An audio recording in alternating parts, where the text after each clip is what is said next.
নমস্কার বন্ধুরা, কেমন আছেন সবাই? পিয়ালি প্রাগনাস ওয়ার্ল্ডের আরও একটি ব্লগে আপনাদের সবাইকে স্বাগত জানাই। আজকের এই যে ভিডিওটি আপনাদের সামনে তুলে ধরছি, এটা ছিল অষ্টমীর দিনের ব্লগ। আমাদের বাঙালিদের যেরকম মহালয়ার পর ষষ্ঠীর দিন থেকে দুর্গাপুজো শুরু হয়, সেরকমই গুজরাটিদের মহালয়ার পরের দিন থেকে মানে প্রথমার দিন থেকে শুরু করে একদম নবমীর দিন পর্যন্ত নবরাত্রি শুরু হয়ে যায়। আর গুজরাটে প্রথমার দিন থেকে একদম নবমী পর্যন্ত এখানে নবরাত্রির সাথে সাথে গরবা উৎসব পালন করা হয়ে থাকে। আমি এখন রেডি হয়েছিলাম দুর্গা প্যান্ডেলে যাওয়ার জন্য। তখন বাজছিল ওই রাত প্রায় 10টার মতন। কিন্তু তার আগে ভাবলাম, যেহেতু আমি গুজরাটিদের মতন সেজেছি, তাই একটু সোসাইটিতে গরবা নৃত্য করেই ফেলি। আর জানেন তো, আজ থেকে 3-4 বছর আগে যখন আমি গরবা নৃত্য জানতাম না, তখন কিন্তু আমার গরবা নৃত্য করতে একদমই ভালো লাগতো না।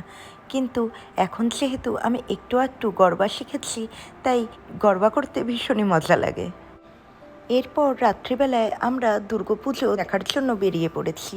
এই দেখুন, এখানে রাস্তার পাশে কত বড় পুজো হচ্ছিল। প্রথমেই আমরা চলে গেছিলাম আমাদের বাড়ির কাছে। এখানে ওড়িয়া সম্প্রদায়ের লোকরা দুর্গা উৎসব পালন করে। এবার সেখান থেকে বেরিয়ে আমাদের এখানে মানে বড়োদরাতে যেখানে সব থেকে বড় দুর্গাপুজো হয়, সেখানে চলে গেছিলাম।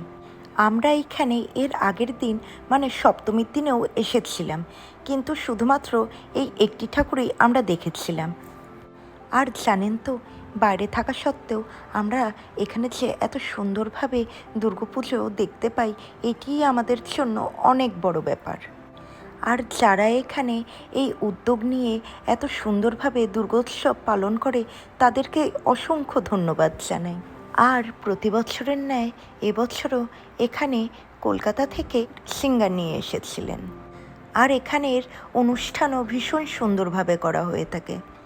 দেখছেন তো এখানে কী পরিমাণে মানুষের সমাগম হয়েছে, বিশেষ করে বাঙালিদের।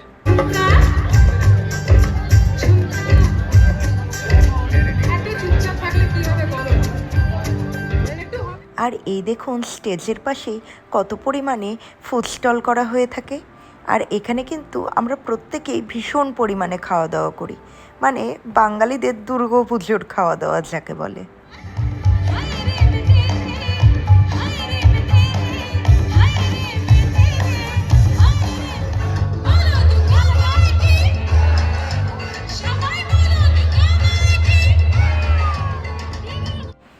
এখন বাজছিল ওই রাত প্রায় 12টা-9-এর মতন।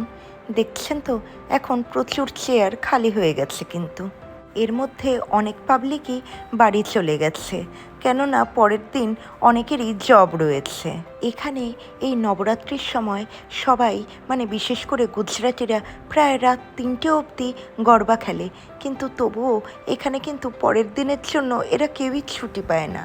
এমনকি ছোট ছোট বাচ্চাদের স্কুলগুলোতেও এখানে এই সময় ছুটি দেয় না।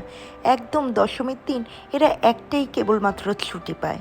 আগে যখন গৌতম অন্য কোম্পানিতে জব করতো, তখন কিন্তু আমরা রাত 12টার মধ্যেই বাড়িতে পৌঁছে যেতাম, কিন্তু এখন একটু দেরি করেই বাড়িতে পৌঁছই। যেহেতু কোম্পানিটা আমাদের নিজেদের, তাই এই সব দিক দিয়ে আমরা অনেকটাই রিল্যাক্স পাই।